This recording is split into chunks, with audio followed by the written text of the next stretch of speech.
Hi friends, I am Tilak. You're watching Technique Be Unique, and today we're just going to see how to clear your WhatsApp chat with a single click on your WhatsApp. And if you are new to this channel, make sure to click on subscribe button below. We just quickly get into the video.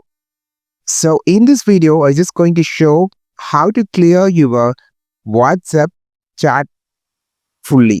So it's so simple to clear. So first of all, you just need to open the chat. You just need to clear the chat.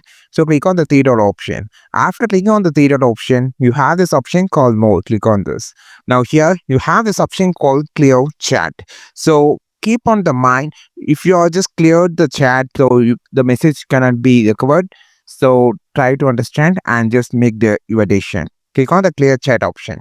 Now you can see I have an option clear this chat. Also delete the media received in this chat from this device gallery. No, I didn't want to delete the media like videos and photos. So before clearing the chat, untick this and click on the clear chat.